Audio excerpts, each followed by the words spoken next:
नमस्कार दोस्तों, आज हम इस वीडियो में बात करेंगे कि जो गेहूं में हम पहला पानी लगाते हैं वो कितने टाइम पर लगाना चाहिए, कौन सी मिट्टी में क्या उसका टाइमिंग रहेगा, पहले पानी के साथ में हम कौन से ऐसे न्यूट्रिएंट्स डालें, कौन से ऐसे खाद डालें जिससे कि हमारा जो गेहूं का पौधा है वो तेज़ी से ग्रोथ करे, उसकी जो जड़ें हैं बहुत तेज़ी से बढ़े, सफ़ेद जड़ों का बहुत तेज़ी से विकास हो, उसमें पीलापन की समस्या ना आए, रोग प्रतिरोधक क्षमता बढ़े और हमें अधिक से अधिक पैदावार मिले। लास्ट में जब हवाएं चलती हैं तो हमारा गेहूं का पौधा गिरे नहीं, उसमें जो गेहूं है वो चमकीला रहे, अधिक से अधिक हमें उत्पादन मिले। इन सभी विषयों पर आज हम इस वीडियो में बात करेंगे, तो बनी रहिए किसान भाइयों इस वीडियो में। वीडियो को लास्ट में एक ऐसे स्प्रे के बारे में इस वीडियो में बताएंगे जिसके स्प्रे के मात्र एक बार प्रयोग करने से बाली चाहे कितनी भी कमज़ोर हो, दबी हुई हो, उसमें पीलापन हो, एक स्प्रे करने से आपके जो गेहूं का पौधा है बहुत ही हरा भरा हो जाएगा, उसमें जड़ों का बहुत तेज़ी से विकास होगा और बहुत ही अच्छा उत्पादन आपको मिलेगा। तो किसान भाइयों वीडियो को शुरू करते हैं। सबसे पहले हम जान लेते हैं किसान भाइयों कि आखिर पहला पानी कितने टाइम पर लगाना चाहिए।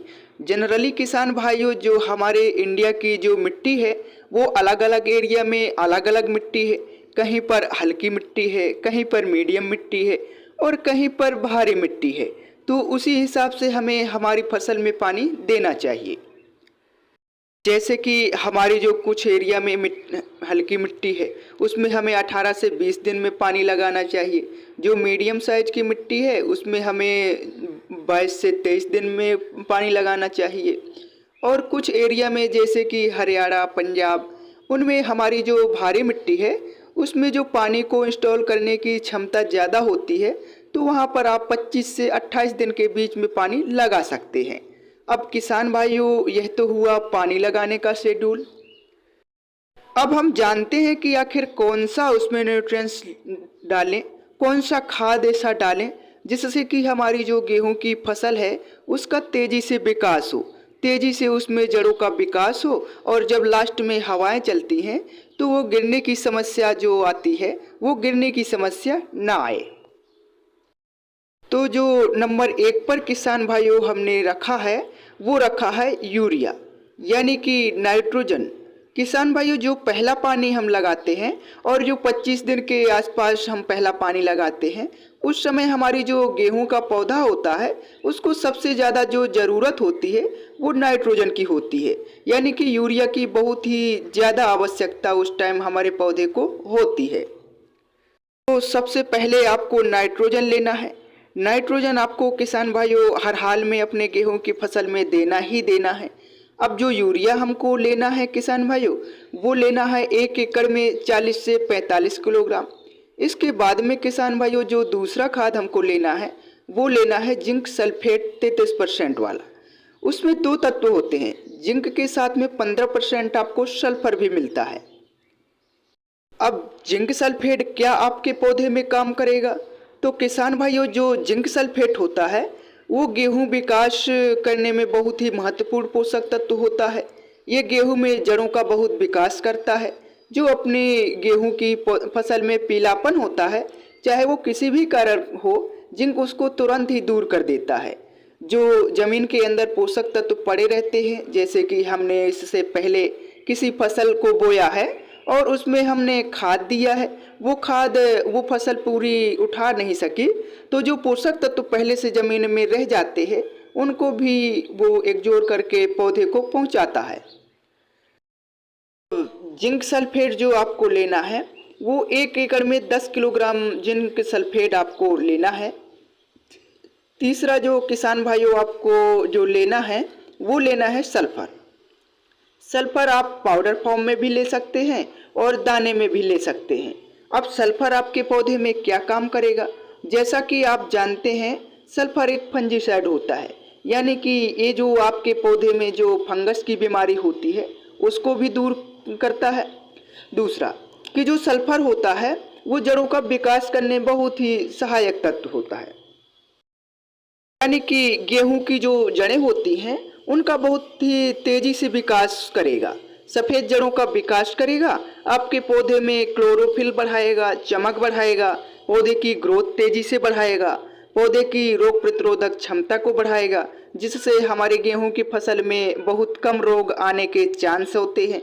गेहूं का जो मेन रोग होता है पीलापन, सल्फर उसको काफ़ी हद तक कंट्रोल कर देता है।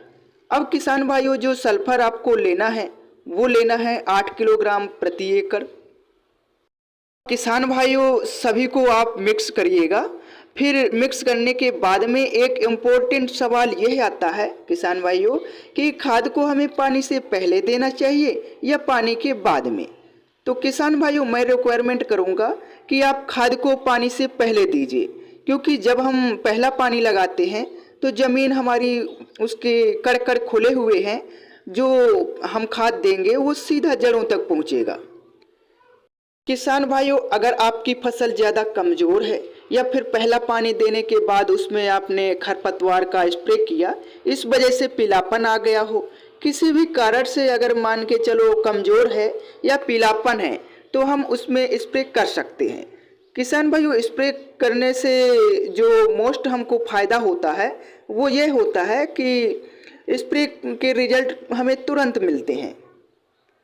अब जो स्प्रे हमको करना है वो हमको लेना है जिंक, जो जिंक सल्फेट आता है वो लेना है चिलेटेड फॉर्म में, क्योंकि चिलेटेड फॉर्म के रिजल्ट बहुत ही जल्दी आता है, हमें कम क्वांटिटी लेने की आवश्यकता होती है।